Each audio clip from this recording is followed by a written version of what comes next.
All right, so I think we're good. So I wanted to do this presentation in Google Slides, and I wanted to point that out right off the bat. And I'm not sure if you're able to see, it looks like you can, looking on Dustin's screen here, the captions on the bottom of the screen. So if this is not something you're already aware of, it's free, it's built into Google Slides. All you have to do is exactly what I just did. Run your presentation in Google Slides, go down to the bottom and hit the little CC for closed caption. And you have live free closed captioning, which is a really awesome accessibility feature to add to any presentation you've already got, which is how I like to do things, easy and free and quick. So that's a good one to add in there. And I'll talk a little bit more about reading as we get into this a little bit more. But I do want to point out that captions are some people think mostly for people or students with hearing impairments. Which is absolutely true, but it's also, captions are also really good and important for a lot of other people as well. And if you think about it, if you go to a bar, you go to any sort of loud place and the captions aren't on the TV, it's really not a lot of good to you to kind of watch what's going on if you can't read and or hear the dialogue. And so I don't know if you know this or not, but in a lot of states, there's actually a $500 fine per TV in a public space that doesn't have captions turned on. And so it's important for those people who can't hear it because it's loud or can't hear it because of a hearing impairment, but it also counts as reading. And so I tell people when I present live, I don't know what it is that I say, but something that I say frequently always gets captioned incorrectly as the word sex. And so I tell them that right off the bat. And so automatically people are looking for, there it is. No, that's because I actually said the word. But people are looking for that right off the bat and reading everything I say. And I say to them, I can see you doing that, not looking at me anymore. You're looking at the text. And I say that's really proves, if you're doing this in the classroom, we want kids reading as much as possible because we know time spent reading is the greatest predictor of reading growth. So anytime we can get kids reading more is a good thing. And so that's one quick, easy way to do it, which also increases the information to your learners in. So they're seeing it visually, reading it. They've got maybe a visual picture at the same time as they're possibly also hearing it from your mouth. All right, so if you are tweeting, you can feel free to follow me. You can use our PATINS hashtag, which is #PATINSICAM, PATINSICAM. And my email address is there on the opening slide as well. And I give you that information because there'll be a lot that happens in this next 20, 25 minutes. And I want you to feel free to reach out to me going forward for more information. So really, this is what the PATINS Project is about in the state of Indiana. This is our mission and vision: universally designed access, engagement, and participation. And our vision in having that is to support all of Indiana's public schools, K-12 schools, in creating and sustaining an equitable learning environment for every student, which is pretty broad in general, but it really covers everything we try to do. So when we think about the curriculum and we think about the learning space, the physical space, and the virtual spaces, there's a lot of things that pose potential barriers to learning. And so we try to help educators identify those barriers and find ways of dealing with them as they already exist, but then moving forward, finding ways of creating learning spaces virtually and in person and curricular and program related and strategy related that don't have barriers. So that's really universal design for learning, right? It's designing things that are as barrier free as possible from the ground up. So a couple of probing questions just to get you thinking along these lines. If you have students, whether they're K-12 students or university students or adult students or your own kids, we all teach people in some way or another. Do all of your students have materials that are accessible to them at the same time as their peers? And so it could be, it could be a book, it could be a worksheet, it could be homework, it could be a newsletter, it could be all sorts of things. Whatever the materials are they accessible in a format that's accessible to them and to you and to their parents and to their grandparents and everybody else at the same time as everybody else has it accessible to them? And that's really how we define something called timely manner, which means at the same time as your peers, at the same time as everybody else. And then how do you define reading? And what does reading look like to you? Um, and depending on your personal experiences with reading and maybe the people that you are close to and their experiences with reading, it might look very different from somebody else's definition of reading. But start to think about that. What's been your greatest barrier to work seriously with other educators? So whether it's special ed and gen ed working together, K-12 and higher ed working together, teachers and administrators, paraprofessionals and teachers working together, or other related service and teachers. It could be IT staff and teachers. There's a lot of different facets that make up this thing we call education. And there's a lot of barriers between them, which ultimately become barriers to the learning for the student. And then what are some effective things that you've done or your greatest struggles in supporting students with complex communication needs and challenging behaviors? And that notion of communication and behavior often goes together, right? Because all behavior is communication. And we've got students that in Indiana, we've got about 500 students in the state that are indicated as having no mode of communication on our state assessment, which to me, I think, gosh, how does that happen? How does a kid get to 10th grade and not have a way of communicating? And of course, they have a way of communicating. Their needs are being met in one way or another, but we're not able to transfer that into academic communication. So these sort of three probing, deep questions, broad questions, really kind of outline what the PATINS Project does in the state of Indiana. And so just a little bit of detail about myself. I don't want to talk too much about this stuff, but you have it. You can come back to it later, and you can reach out to me later. But what I really want you to know about me is my background is in special education, mostly moderate, severe, intense interventions, special education. I've been involved in special education for about 19 years now. So it's absolutely my life and my career, my passion. But the other thing I want you to know is the very first bullet point on this slide, which says former anti-tech. So when I was a first-year teacher, I was anti-technology. I did not want a computer in my house. I did not want a computer in my classroom. And I was dead serious about that.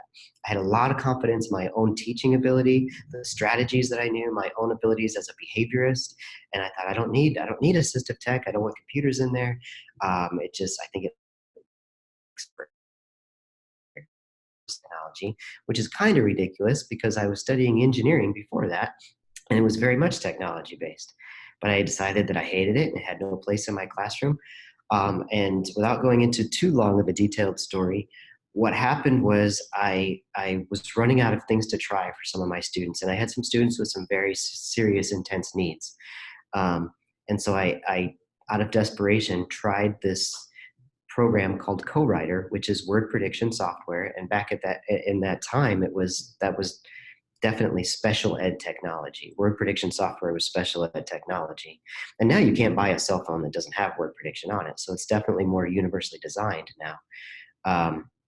But it used to be special ed technology, and I popped this disk in, which was a stolen, pirated disk with magic marker written on there. It said Co-Writer. But I thought, well, what the hell? I've got nothing else to try. Let's give this a shot. Popped it in, installed it. Really, what it did, it predicted words that it thought the student was trying to write next. And so if they were trying to write the word dog, for example, and they could come up with it started with a D, it would predict up to 9 words that started with a D. And they could hover over each of those words, and the computer would read them to them. So they could click on the word that sounded like the word they wanted. And so they could build sentences without having to spell. They could build sentences with having the barrier of phonics and spelling removed, which is cool because even those things are very much related. Saying you're never going to be able to compose anything in written format because you can't spell is kind of ridiculous, but that's essentially what we say.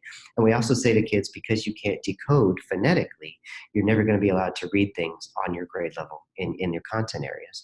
And so even though those skills are very much related, they're also very separate. So I realized by doing that, and I had my kids come in the next day and force them to write with Co-Writer. And I said, I don't care if you can spell, we're going to write. And I had 6th graders who'd never written a single sentence before in their life, who were now composing paragraphs by the end of that school year. And so I realized a couple things that when you have high expectations for students, even if it's students who haven't had high expectations placed on them before, and you provide them with the tools to do things, amazing things can happen. And the other thing that I realized was that I'm allowed to hate technology all I want to, which I don't anymore, but I did at that point. But I realized then that I'm allowed to have that opinion. And the teachers and educators and people you work with are allowed to have that opinion. What they're not allowed to do is allow that opinion to dictate what students are able to show that they know. And there's a serious difference there. And so I tell people that all the time. Like, people say, I'm too old for this, you can't teach an old dog new tricks, or I didn't grow up with this technology. Like, that's fine, you're allowed to have that opinion, but this isn't about you, this is about your students, this is about your learners. And so once we get past that, then we can realize, yeah, you're fine, I'll support you in hating this technology, but you still have to use it with these kids. So that's the biggest thing that I want you to know about me, is that's my background, and that's where I kind of come from. So I want you to think about yourselves now, and think about, how many of you have had the experience of not having a voice, or not feeling like your voice was heard, or not feeling like your voice carried any weight. And probably all of us have experienced that at one point in time. But I want you to think about that for yourself, and then think about that for somebody else that you know. Maybe it's a student you work with, maybe it's one of your own children, maybe it's somebody who's in your family, maybe it's a close friend you have that you feel like, gosh, that person just has a lot going on, but they're never heard. People just don't listen to them. And think about why that is, just for a second, or why it could be. And then I want to tell you about this kid here. This is a student who in second grade had this picture taken. And these were the comments on this student's report card from kindergarten through about 8th grade. So every report card, every parent-teacher conference, these were the kinds of things that the student had written on his report card or spoken to his parents. I think he knows the answers. I just wish he would talk more in class. He never raises his hand in class. He never volunteers to work at the board. His handwriting needs work. He's got a lot of cursive work to improve. Does he practice at home? I can't always read what he writes, so he loses points if I can't read it. He's so shy. And so probably you guys don't know me very well at this point yet, but you may have figured out that this person in this second grade picture is me. And the hair is in a little different place than it used to be. But that was me in second grade. And these were the comments that I had on everything that had anything that communication to my parents. This was it for my whole academic career until I got to high school, and then teachers just didn't say anything anymore. But I look at these and I look back and I think to myself, these were the things to communicate to my parents during those years. And they are the things that have the least relevancy to my life as a successful adult now. Because I think about what I do. I speak for a living. I'm certainly not shy. And I haven't handwritten a damn thing in probably 25 years. I type everything. The only thing I really handwrite is my signature, which isn't even letters. It's a squiggle. And so I think the things that were so important to them, and I have no doubt that they wanted me to be a successful adult, but the things that were most important to them have the least relevancy to my life as a successful adult now. And so I just wonder, why wasn't my voice heard? Why wasn't it important for them to get to know me on a different level? And was it the environment? Was it the curriculum? And the answer is probably it was a lot of those different things. But that's why I do what I do. And that's, I think, why the PATINS Project is still around today, because there's a lot of these types of kids who maybe don't even have an IEP, aren't diagnosed with anything in particular, but are not receiving the education that really they probably could or should be. And so I think it boils down to this for me when I talk to educators. Are you willing, permitted, and able to teach differently, not just teach with different tools? And so we throw a lot of tools at schools and kids, and here's a bunch of iPads, here's a bunch of Chromebooks, which has some really cool opportunity built into it. But if teachers are taking those cool new tools and doing the same thing they did for the last 15 years with the cool new tools, we're going to keep getting the same results. And from looking at the data across the country over the last 20 years, we know that's true. So we have to be willing, which is our attitude. We have to be permitted, which is our policies in our learning environments. And we have to be able, which is our skills, which is why you come to things like the tech huddles and the tech fest that Dustin puts on, and the trainings that PATINS puts on. So the able part is your skills. So we can pretty much deal with that relatively easily. But the willingness and being permitted and the ability to teach differently, to think about things in a different way. And I want to read through this real quickly. This was an email that I got at 5:00 p.m. in spring of 2018. It says, Daniel, will you please forward this to whomever there at PATINS sends out the assistive technology for us to trial? We have a Dynavox on order to trial with a third grade student of ours at Blank Elementary School. He is one for which your staff have been assisting us with the assistive technology evaluation. He passed away quite unexpectedly this past Saturday, April 28th, 2018. We need to cancel that request to borrow the device. Thanks so much. And so I got this as I was preparing to go give a keynote in Wisconsin, and I thought to myself, this slowed me down. This really slowed me down as I was in a frenzy to get this presentation finished. And so for those of you who maybe don't know, a Dynavox device is a voice output device. It's a communication device. And so this is a third grade student who up to this point didn't have a voice, didn't have a way to communicate, didn't have a way to say anything, whether it's verbally or with a voice output device. And so finally in third grade, he was about to get a Dynavox, a voice output device, to borrow from us to see if it was the right device, and passed away. And I thought, gosh, we as a society and as his education team missed the chance here for him to hear his voice ever. Like, we'll never get to hear his voice. And so I thought, this is really important. And so I coupled that with, so we have this voice to speak with, whether it's our actual voice or however we convey our thoughts through writing or through a voice output device. But then we also have the input side of things, which is usually through reading. So whether it's reading phonics or whether it's reading Braille or hieroglyphics or whatever it is, we have this input of decoding something and assimilating it into other information that we have in our head. So this quote was sent to me a couple of years ago. Gershon Kaufman, PhD, a leading psychologist, believes that the level of shame associated with reading disabilities, quote, often matches in intensity the shame experienced over incest. So I got this from somebody I highly respect, and I thought, why are you sending me this? This is kind of off the wall.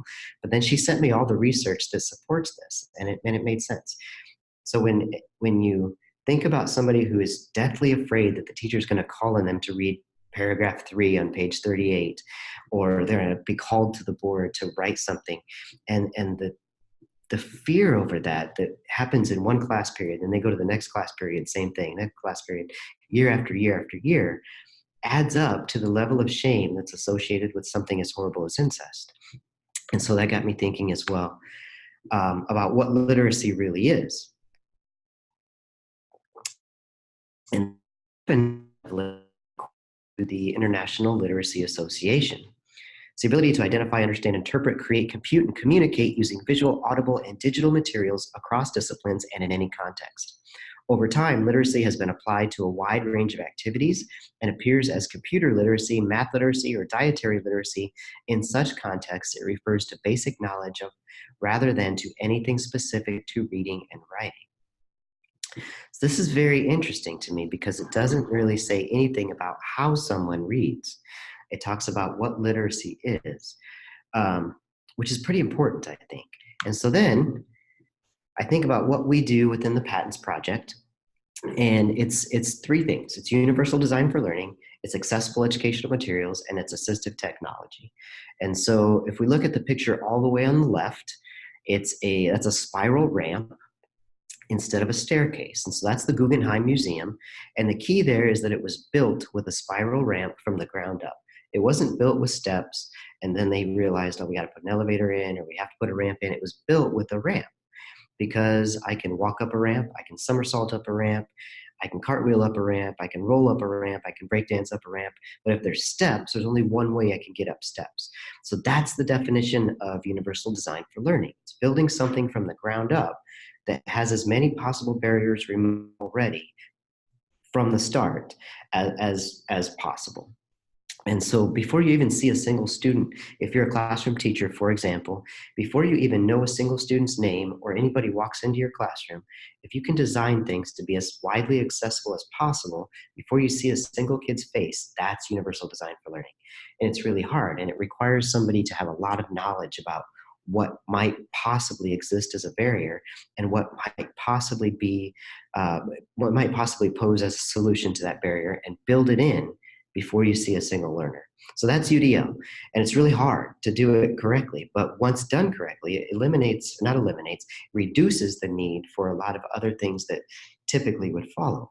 So It's much more proactive than we have been, which is much more reactive. So in the middle here, we have got the ICAM, which is the Indiana Center for Accessible Materials. That's where all the accessible specialized formats of textbooks come from in the state of Indiana. So the Braille, the large print, the NIMUS-derived textbooks, which could be EPUBs, accessible EPUBs, accessible PDFs, audio file version of textbooks, um, large print, tactile graphics. So those are the materials themselves, which have to be flexible enough to be quickly adaptable. Because remember, we talked about that concept called timely manner, which means at the same time as your peers. So they have to be highly adaptable to be presented to all students at the same time as their peers have their materials. Then we go to the far right, and the picture of Band-Aids represents for me assistive technology, or AT. And I put the Band-Aids there because if somebody's injured, I don't put a Band-Aid over 15 people in a classroom at the same time. I put a Band-Aid on that one person, and I put a Band-Aid on that one injury on that one person, and that Band-Aid's going to get old and dirty and fall off and have to be replaced. That's assistive tech.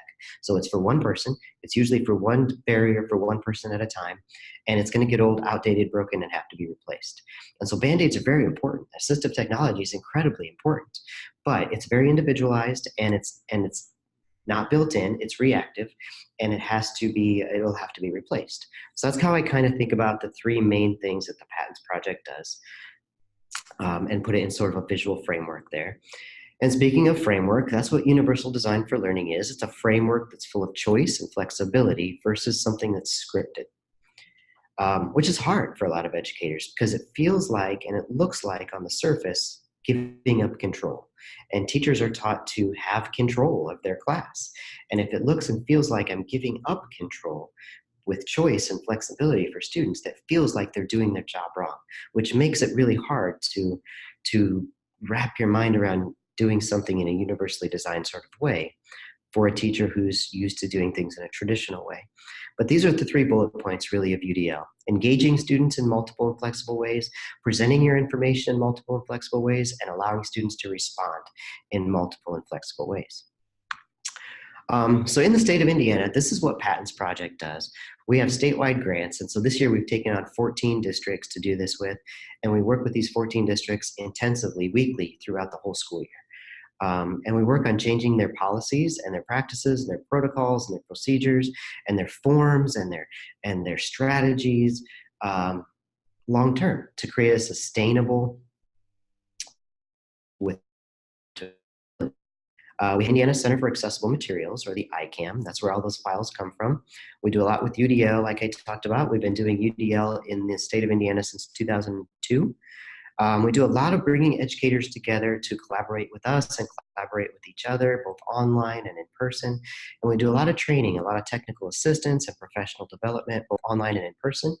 And we have online a lending library of assistive technology that folks can just jump on our website and request to borrow a device or software or a mouse or a switch or a head pointer or a device.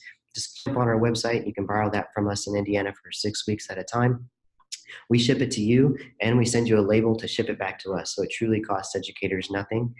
And we have a communication community of practice, which was recently just named the Indiana Inclusive Communication Matters, or IICM group. And that's a group that's on Facebook, so you can find that group there as well. But it's a group that meets about 3 times a year statewide here, but then we meet online about once a month as well. And those are for those students who are struggling to communicate in one way or another. So it could be students who are totally nonverbal, or it could be students who are communicating more through behavior than through something else. But this group gets together and we talk about communication and how to get students communicating in some more different, productive, and positive ways. These are ways that we get information out to our stakeholders. And so this is a lot, and I know you're not gonna be able to follow all this necessarily, but it's in the slides, and so you should have access to that at some point. But our website's accessible 24/7. We have a calendar of trainings there. We're on Facebook, we're on Twitter. We produce videos twice a month that go on our on YouTube, which we call PATINS TV, our PATINS TV YouTube channel. We have a monthly digital newsletter that goes out.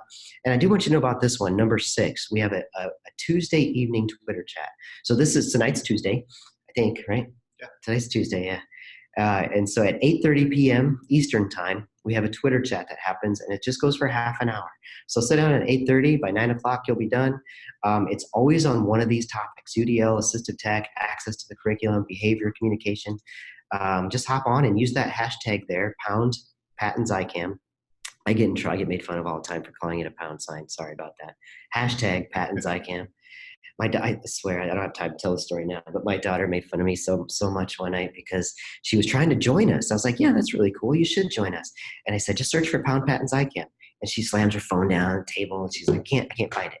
I said, bring it over here quick. She shows me her phone and she's writing out POUND PATINS ICAM. Now I know I'm old officially. Hashtag PATINS ICAM, 8:30 tonight and every Tuesday. So join us. It's pretty fun. You'll get connected to Indiana educators who are interested in these topics, and as well as nationwide educators who are interested in these topics. And sometimes we'll have people from international as well. But I want to move forward here, just kind of give you some numbers about what we did. So this is our data for last year. So we did 702 trainings for almost 4,500 educators in Indiana. We sent out 2,413 specialized formats. So that's Braille, large print, digital textbooks, so almost 2,500 of those. We loaned out almost 1,300 pieces of assistive technology from our lending library, which added up to about $650,000 that districts would have spent on that if they hadn't borrowed it from us. We sent out 128 refurbished computers or tablets.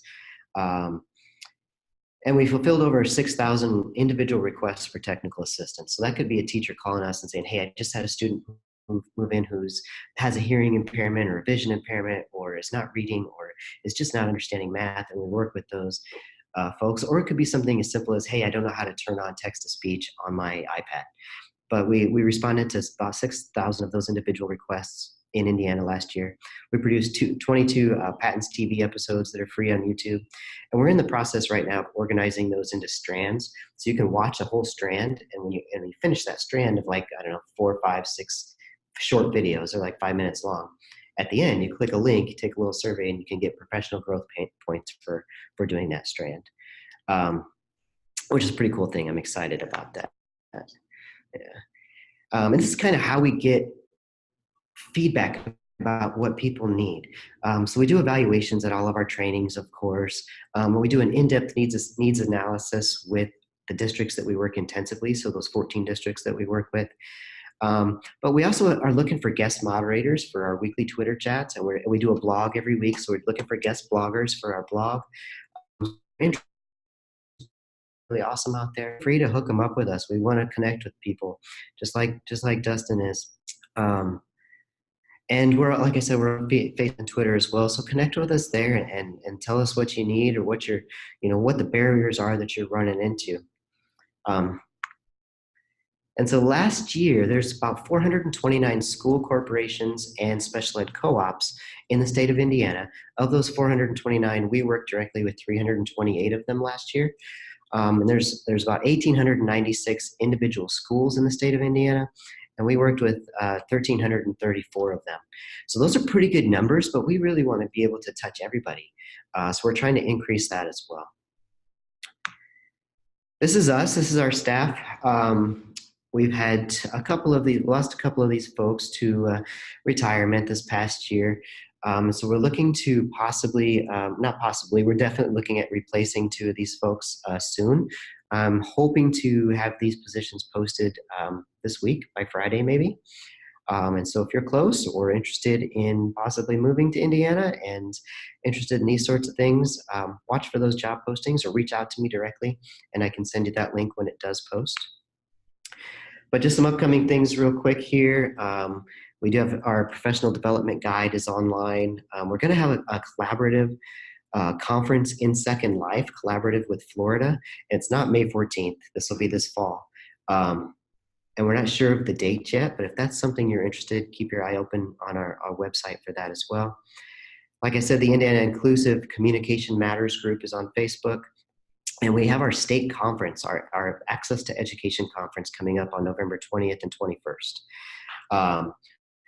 And registration for that is open. Our schedule's posted, and you can connect with us on any of these ways. And I hope to see some of you tonight on the PATINS Twitter chat at 8:30 p.m. And I thank you all for being here, for your time, and Dustin, thanks for having me. Yeah, thank you, Daniel. I'm going to just kind of turn my computer here and use the microphone on yours. So, Okay. because if I come off of mute, then we're going to get this bad feedback. So, Sure. We did have one question come in from Star, and she had asked, "Can you explain the Band-Aid of assistive technology more specifically?" Yeah, sure. So Star, and it's and I get that question, or I get some dirty looks, I should say, from assistive tech professionals sometimes when they see me put that Band-Aid up there. And so I should tell you that was my job for a long time with patents. I was an assistive tech coordinator. And so I believe very strongly in assistive technology, and the Patents Project started as an assistive technology project. And so that's definitely one of the biggest things that we still do. So I don't want you to think I'm putting down assistive tech with the Band-Aid. But what I do want you to realize about a Band-Aid is that it's individual. So it's for one person at a time, which is what assistive technology is, which is kind of the opposite of UDL, right? So UDL is built from the ground up to be as accessible as possible, almost sort of generically for as many people as possible. Whereas assistive tech is very specific and very individualized for one person at a time. So there are some people who say the better you implement UDL, the less need the assistive tech. And while I sort of agree with that, I don't ever think that assistive tech will go away. So I think you could be implementing universal design for learning perfectly in an ideal world and space, and there'll still be a need for assistive tech. So an example of that would be a student who might need a refreshable Braille device, for example. You're not just going to have 30 refreshable Braille devices over in the corner just in case in a UDL environment, because it's expensive and that's not a fiscally responsible use of money.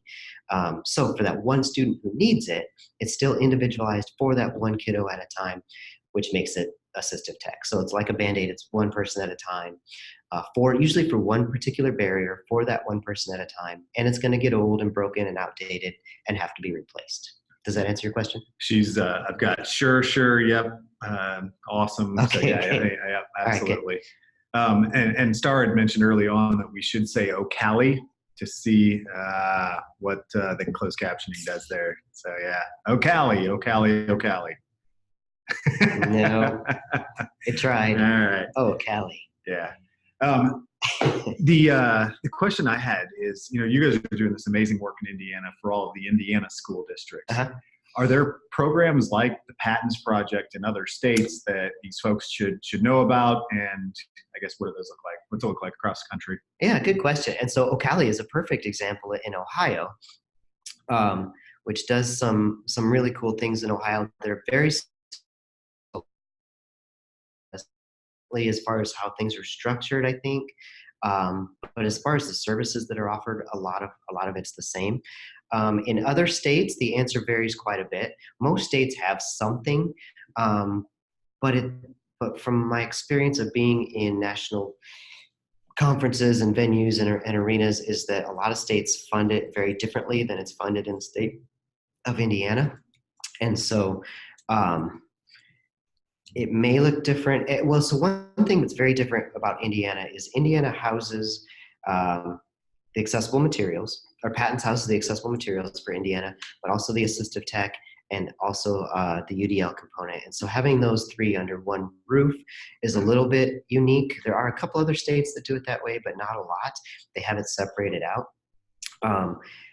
And it's nice to have it under one roof because let's say you're getting a NIMAS file set, which is a specialized format of a textbook from our ICAM, when you get that, it's unless you're a tech person, you may not know what to do with it or how to put it on a device or how to implement it. So there's got to be some support and training that goes along with that. So having it all under one roof is pretty important. But one thing that you can do if you're in another state is go to CAST. It's CAST, the CAST website, and search on the CAST website for state AIM contacts. And when I say AIM, it's AEM, state AEM contacts. And there's a listing there by state of who the state AIM contact is for your state. And all states have to have one. Some are more involved with it in their state. Look for it, you'll find my name. But if you just type in your state, Dustin's got it pulled up here, so he can put that link in the chat window. But that's one way to get started to find out what's going on specifically in your state. Probably the best way, unless you happen to know somebody already. Great. Wonderful. Last, I'd throw in the chat box there, last chance for any questions. We're right at a little after 12:30, so I'm not seeing anything else pop in. I appreciate everybody joining. Daniel, thank you for coming here to do this in person with me. My pleasure. We'll have to figure out a way to get like some sort of camera set up if we ever do this again. So thank you, Daniel. Great stuff. Excited to hear about it. And thank you all for joining us. We do have a Tech Huddle next week, so hope to see you then. If you missed one, just go check out the on-demand Tech Fest at disabilitycocoon.com. And thank you all for joining us. Thanks again, Daniel. Thanks. See you all. See you guys. Have a good one.